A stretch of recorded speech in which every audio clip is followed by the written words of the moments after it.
आज केराबारीमा आएका छौँ। हाम्रो दिदी हुनुहुन्छ यहाँ। केराबारीमा हजुरहरू यहाँ हेर्न सक्नुहुन्छ एकदम ब्रान्डेड अर्ग्यानिक केरा हामी लिन आएका छौँ। तर कुन लाने हेरे भयो। केराबारीको यो एकदम बवाल दृश्य यो भिडियो युट्युबमा जानेवाला छ। लुक्स यस प्रकार रहेको छ। हाम्रो दिदीको मम्मी हुनुहुन्छ यता है। ऊ अङ्कल आउँदै हुनुहुन्छ केरा मालिकको अङ्कल।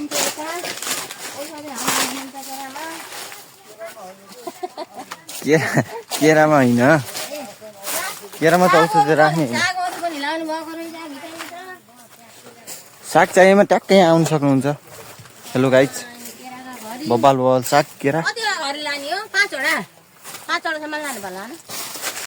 हेलो गाइजहरू, हामी चाहिँ केरा हेरिसक्यौँ है। फेरि अझै उतापट्टि चाहिँ अलिक राम्रो छ भन्ने सुनेको छौँ। राम्रो भन्दा अलिक चिप्टेको यो अलिक काँचो रहेछ। यसको नाम चाहिँ यस्तो छ, के हो यो? चिन्ड्रिस्ट कृषि फर्म छ। यस प्रकार छ केरा यहाँ छ।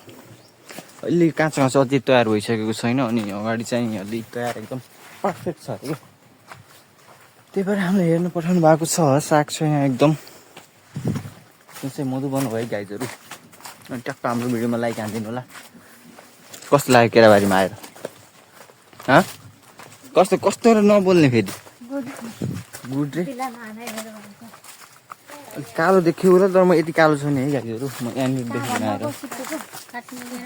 ओहो, यो पनि खासै ठिक छैन। अलि उल्टो ठिक छ कि भनेर रोजिया हो।